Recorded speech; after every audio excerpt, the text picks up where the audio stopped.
Let me tell you about a situation I have seen at least a dozen times in AI hiring. So there is a job post out there for AI engineer role and 200 people apply for that role. All of these guys can explain you how transformer work in their sleep also. They are solid technically, but when all these guys go for the interview and in the final selection, I hear that zero of them got selected. Why? The problem is not their AI knowledge. The problem is something else. In industry, knowledge is one thing, and people who can apply that knowledge to build something, stitch it to the production workflows, and derive the business value out of it. Plus, explain that business value to some stakeholders who are interested in putting money in that. That is exactly what recruiters are looking for. You will not find this in any JD, and let's dig deep into what this crisis is.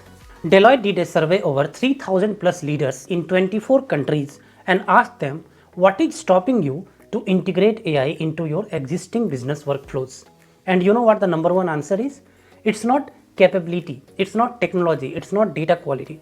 It's the skill they need in people who can stitch AI into their existing workflows. And at the same time, the money being put into this area is rising like anything. So the salary of AI engineer has increased by 50,000 USD per annum in last 1 year only. The AI practitioners are claiming roughly 20 to 30% more salary than any other person working in the same organization. You would have heard about the amount of money OpenAI, Meta and these big guys are putting in retaining the talent and giving them joining bonuses, etc. So lot of money getting poured into this area. I have been into industry for around 15 years now, guys, and with confidence I can tell you that the problem that recruiters are trying to solve is not something that should be looked from that lens. Okay, so the problem that should be solved on the ground is not who knows LangChain or who can call the LLM API or who can build the system for me. The problem is one layer deeper. It's about who can bring AI into the enterprise workflows, and we will understand some of these in more detail. But first try to understand this problem here, that many a times organizations or the recruitment team do not know what they are looking for. I'm going to show you a 3-layered skill that you need to develop so that you will be the top candidate, and once you join an organization, you will be one of the guys who will solve the real problem that needs to be solved. Enterprise AI is not a flat skill. It is not about you should know this, you should know that, you should know this, you should know that. No. In my view, it's a pyramid. The bottom layer talks about technology. The middle layer talks about integration. And the top layer and most important layer, which will separate you from everyone else, I'll come to that later. First, let's talk about the bottom layer. Bottom layer is all about knowing what is AI and how it works. For example, can you use LangChain to build something? Can you use OpenAI API to build something?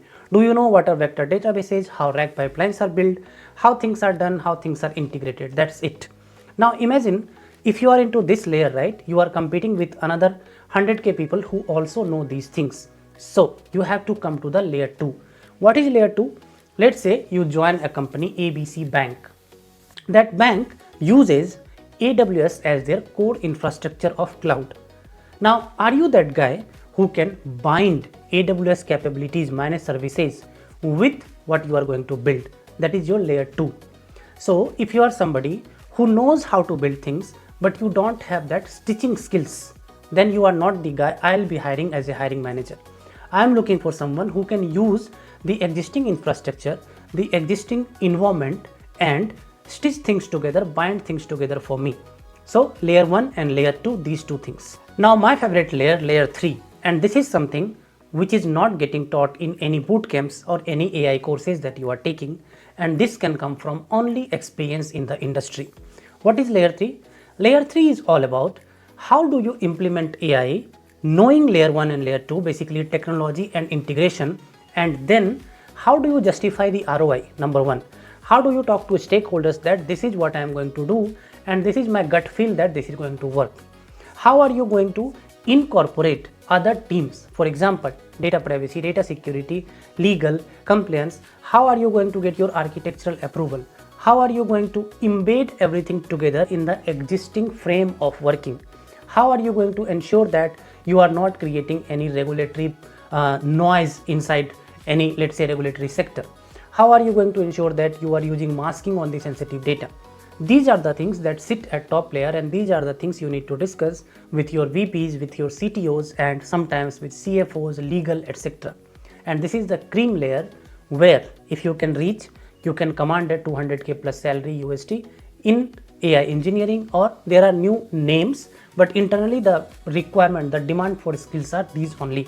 So this is the top layer which you need to target.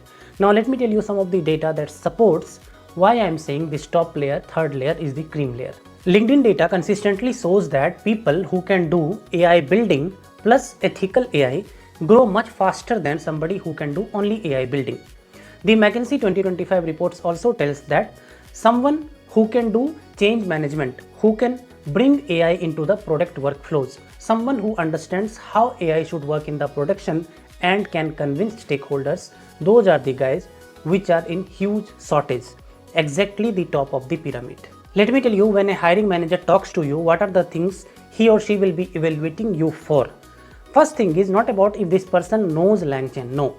They will be evaluating you on if you have actually worked on a production AI project and you can think how to solve a business problem using AI. If this person is capable of thinking how to solve a business problem using AI, I need this person. Has this person seen user using production AI? Has this person solved any burning production issues? Does this person have any idea of what is the ROI, where efficiency gains are happening, where cost is getting benefited, and what is actually business benefit from the solution? And most important, can this person explain all these things to stakeholders in an easy to understand language?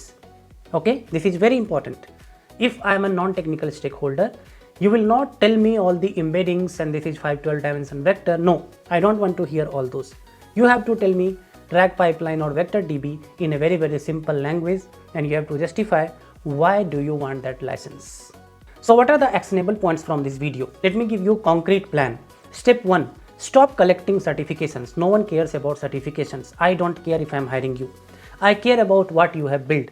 Build something and show it to me. That's the only thing I care, and that's the only thing any hiring manager cares. Don't worry about your experience. Don't worry about what you did 10 years back. Don't worry about those things. What you built recently, show me your production scars, show me your thinking, show me your calm abilities to non-technical stakeholders. That is part 1. Second thing is learn the business language. If you are into pharma, learn about clinical cycles, learn about drug discovery, learn about all the regulations on drug environment.